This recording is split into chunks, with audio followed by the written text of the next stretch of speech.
conclusions. Yeah. But how comfortable are you guiding this offense? Yeah, I'm very comfortable. I played a lot of football in my career. Just preparing like I'm the starter each week. Just continue studying, continue to learn this game, continue to learn the game plan, and be prepared when my name's called.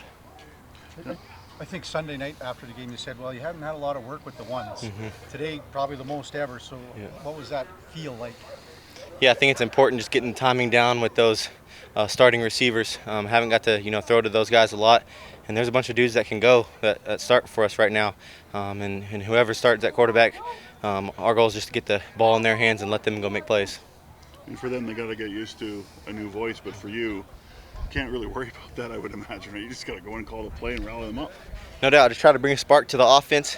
Try to have some confidence in my voice to get those guys to rally around me and go score points. You always been a scrambler, or were you just running for your life? I'm just trying to make a play, really. I'm not much of I wouldn't call myself a dual threat, but I feel like I am good in the pocket. I think I can make people miss and maneuver the pocket well.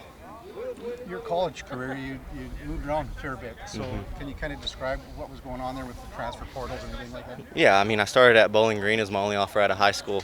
And we ended up not winning very many games. All the coaches were from Texas Tech, and my brother was on staff, and I'm from Lubbock. And so I went up there with those guys, ended up starting my freshman, sophomore year. We didn't win enough games. They ended up getting let go. I led the MAC in passing, so I had a lot of film, felt like I could go play power football, which was my dream to go play somewhere in the Big 12, somewhere Power 5. And then West Virginia came calling. Started there in 2019 through 2021. And then I played okay, led the Big 12 in passing a couple years, and then they kind of wanted to go a different direction. So then my last year I ended up at Troy. Do you think this game, the CFL game, suits you? Yeah, I think it does suit me a lot because even in college, I felt like an empty set would suit me very well, and I would perform very well in an empty set. So just giving myself more receivers and just being able to process different things and getting these guys the ball in their hand to go make them plays. At the same time, you have to recognize that there's a 12th guy out there. Yeah, it's definitely an adjustment defensive structure-wise.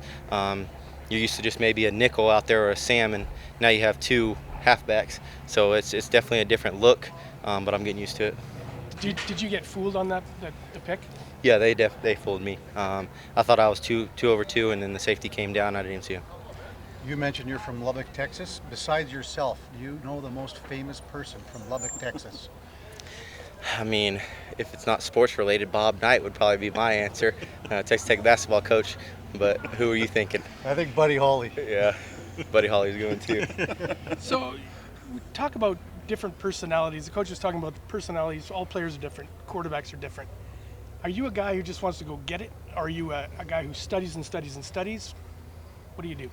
Yeah, I wouldn't say my body type is just, when you look at me, you're thinking, oh, this dude's about to go ball. So I do have to put a lot of time into studying, a lot of time into preparation, because I think my brain takes me further than my physical skills. And I think, at the quarterback level, you really got to be smart than more talented. You throw that ball at the end of the game it winds up in Forbes Mombleau's hands.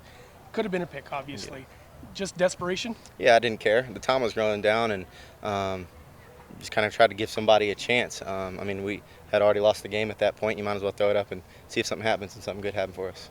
Was that hit as hard as it looked? For some reason, it didn't hurt as bad as it looked, but it was definitely, when I threw it, I was like, here we go. Yeah. Thanks. All right, thanks very much. Yes, sir. No problem.